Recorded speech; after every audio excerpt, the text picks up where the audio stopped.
Pinagpalang gabi sa inyo lahat. Ako nga ito, si Marlon, yes. Mas kilala ko bilang Tapa Lord.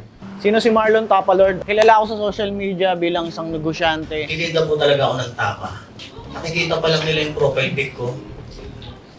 Humihingi na agad sila ng tawad. 5 months pa lang ako nung nagsimula akong mag-open mic. And then ngayon, itong taon na to, na-announce ako as the member of the comedy crew. Bago pa lang ako dito sa stand-up comedy.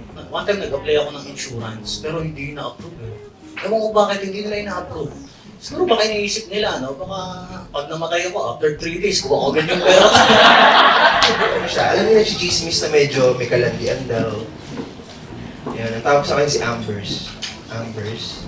Kasi siya yung paboritong kainin sa office. Alam mo yun? Lagi naman sinasabi, mukha na akong Bombay, mukhang Arabo. Pero ang pinaka-creative ng pangasar na sa akin, mukha daw akong baklang Jafar sa Aladdin. Idol, mga local kasi yung mga idol ko. Sa stand-up comedy, mga local, Sport Shop Duo, sila Babalu, sila ano, alam mo yun. Mga klase kasi ako eh. Yan, sila Alex Calleja, yan. Jokoy, isa pa yan. Ang masasabi ko lang sa stand-up comedy na ginagawa namin, hindi kami kagaya ng ibang stand-up comedy na nakasanayan natin dito sa Pilipinas. Dati, na more on laitan, more on asaran, on stage, at may interaction sa Pag audience. dumaan ako ng tonto, binato ko ng bimbo.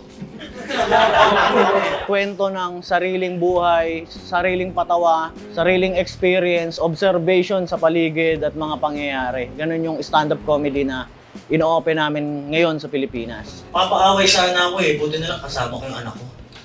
Sabi ng anak ko, Papa, patawarin mo na sila.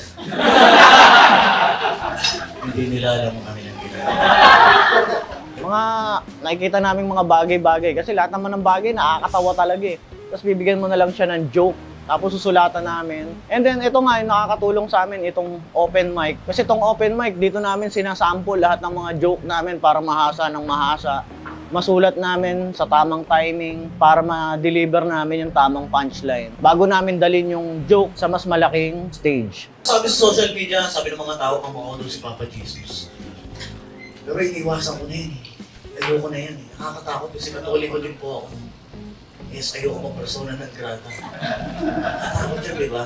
Ang masaya siya na ilalabas mo yung talent mo, syempre. Iba kasi yung parang sa online lang na ilalabas mo yung joke mo. Mas maganda yung sulat mo na ilalabas mo personal. Kagaya ng sa mga gandang bars, kagaya na ito. Punta kayo lang kayo dito sa Bagsis Sports Bar, Makati.